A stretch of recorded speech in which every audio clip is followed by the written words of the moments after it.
Welcome to Hail to the Chief, our second episode in this series. Today, U.S. Presidents and the United States Supreme Court. I'm Todd Peterson. I'm John Ola. And in the last week or so, John, with the passing of Justice Ginsburg, the appointment of a justice by a president is on everyone's mind. Yeah, and what it should be is something that should be almost not divisive at all. Unfortunately, due to the situation in 2016 where they refused to do a hearing for a sitting president, this one makes it much more contentious than what it would be normally. Some presidents have appointed more justices than others. It seems that it's sort of just by luck. Jimmy Carter, for example, had no appointments whatsoever in his 4 years. And then Lyndon Johnson, I think, had 4 appointments during his period, and same with Lincoln. I think it was 3 or 4 for him, too. The interesting thing about the United States Supreme Court is the president, when the Chief Justice slot becomes vacant, the president can appoint a new Chief Justice, as George W. Bush did with Chief Justice Roberts. Yes. In fact, that's the normal thing. They don't usually promote from within the Supreme Court. It has happened, but that's not normal. Rehnquist, I think, was the last one that happened with. Yeah, Rehnquist was appointed by Richard Nixon. And then Reagan appointed him to the chief post. When that became available. Some presidents regret their appointments in later years after the passage of time, don't they? Well, definitely, because once you get them in the position, you don't know exactly what their you don't necessarily know what their politics are, and rightfully, you probably shouldn't. You should know what they've ruled on and how they rule the law, but it shouldn't be about their opinion. But a good example is Souter, who was appointed by Reagan, I think, or Bush. It was Bush. No, Bush, yeah. George Bush. He was thought to be a very conservative person, and Souter came out to be one of the more liberal justices. And Dwight D. Eisenhower, after he was president in 2 terms, he was asked what his biggest disappointments were, and he replied, appointing Earl Warren to be Chief Justice and William J. Brennan to be Associate Justice. Of course, they turned out to be the most liberal part of the Supreme Court and transformed the court in the 60s, the late 50s, and with Brennan all the way till the Reagan presidency. Well, and Warren's interesting too, because he basically, this is what a presidential promise got someone in the corner was. He had promised Warren for support to be president that he would be the next open slot in the Supreme Court. He didn't think it would be the Chief Justice, and when the Chief Justice died, he tried every which way to get out of naming Warren to be the Chief Justice, but Warren made sure that he honored the promise, and we can honestly be thank God, because he may be, after John Marshall, the best Supreme Court Chief Justice we have ever had. He really steered the court in a direction that was consistent with Kennedy and Lyndon Johnson in terms of... Well, it's not even necessarily about that. It was about the law. He would Board versus Kansas City versus the Board of Education is the best example of that. That was not a split decision. That was a 9-0 decision, and there were 2 justices from the South that previously had said there's no way in hell that they would do it. But he waited. It took 2 years for him to do it, but he would just mildly talk to him and like, look, it's the law. We're talking about the law. It doesn't affect really. We're not talking about race. We're talking about the law, and eventually they all signed on it. And it has a big impact too, because when we have 5-4 decisions, they're not as perhaps respected as a 9-0 decision. Oh, definitely not. Roe versus Wade. I mean, Republicans today still talk about overturning a set decision that's now 40 plus years waiting on the docket. And Justice Blackmun, who wrote the Roe v. Wade decision, I mean, he did a lot of research, hands-on research, went to the Mayo Clinic, did things like that, but he was appointed by President Nixon.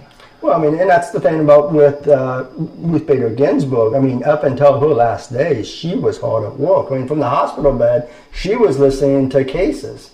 I mean, that's unheard of.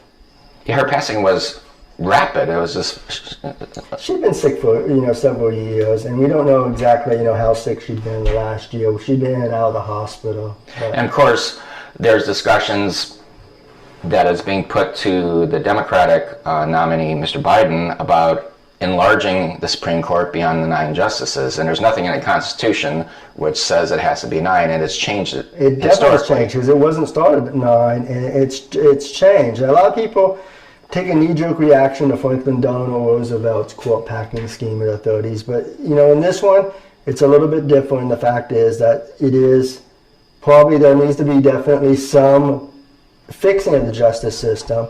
But there was so much stuff on the set line, and what Mitch McConnell did in 2016 by now allowing President Obama to name his justices and then rushing to try and name Ginsburg in the same thing creates a very inequitable situation, I think. And when you got health insurance and rights on the line for gays, women, people of color, and so much things on the line, it's kind of hard to say you can't just, because they're not going to be able to stop. I mean, Republicans will be putting another Supreme Court person on the bench. And the relationship a president has with the Supreme Court has varied with different presidents. For example, what comes to my mind is Earl Warren, after the Kennedy assassination, took on chairing the Warren Commission. Well, yeah. Well, if you look beyond that, Warren is about the end of a kind of a tradition period. But often justices had relationships with presidents and senators, and they would talk to each other. Not necessarily about cases specifically. Well, hang out socially. But they would hang out socially. They would, discuss things. They would know what's kind of on each other's minds generally. It's a different era for sure. And Justice Ginsburg was, I believe, the second Jewish justice. I think second Jewish and second woman. So right. She, Yeah. helped secure 2 glass ceilings right there, kind of. And her funeral was today in the United States Capitol, and she was the first woman to lie in state in the United States Capitol. And she's reposing on the Lincoln catafalque, which was constructed with simple 2x4s, if you call it them, back then in 1864 for Lincoln's funeral, 1865 for his funeral in the Capitol building. And it's held, that funeral bier has held various presidential caskets and things like that, historical figures. The most recent one being John Lewis before Justice Ginsburg. Yeah, Lewis and Ginsburg both in the same year is kind of a hard one. Yeah. What else can we talk about? Well, let's talk about Lincoln and the Supreme Court.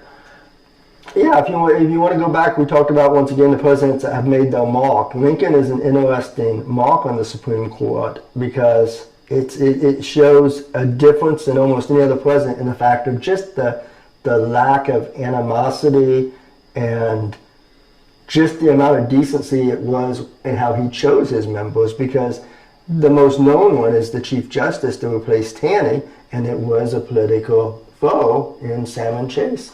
Salmon Chase was Lincoln's arch rival for the presidency, and Salmon Chase, his main goal was to become president. But then, was it in 1864 in the height of the Civil War, one more, half a year to go, Lincoln is still alive, Taney dies, and yeah, and it's just after Chase had resigned too previously, because earlier in the year, people that were his supporters with his suggestion were pushing him to run for president and undermine Lincoln at the party. When it was discovered, basically Lincoln, once again, as a very wise person he is, didn't do a knee-jerk reaction, held off, and basically got him to resign. He held off the election until after his election, then appointed Chase. Well, he held off the appointment. He didn't hold off the election. I'm going to be clear about that. Never really held off an election, ever. And wasn't Chase in Lincoln's cabinet as well? Yeah, no, he was the Treasury Secretary. Secretary of Treasury, 3 times he gave Lincoln resignations, and Lincoln knew the country needed him. It was the Civil War. He was the best person for Treasury. And twice he managed to resolve it without having to accept it. And the 3rd time, Lincoln was kind of done with the antics and could move on at that point. And he accepted it. And of course, once you're in the Supreme Court, you're basically muzzled traditionally. Although he ran for president in '68, he couldn't get he wanted to be president so badly. He's the Did only. he resign from the court to do that? Well, you didn't have to because you didn't really run. People Right. put you by the name. So, although saying that, Taft, by the way, is the only president to ever be a Supreme Court justice and was a chief. Yeah, William Howard Taft, and after he was president. Yes, and it was a hell of a good one too. And who was he appointed by, Taft? Was he appointed by Wilson? I think it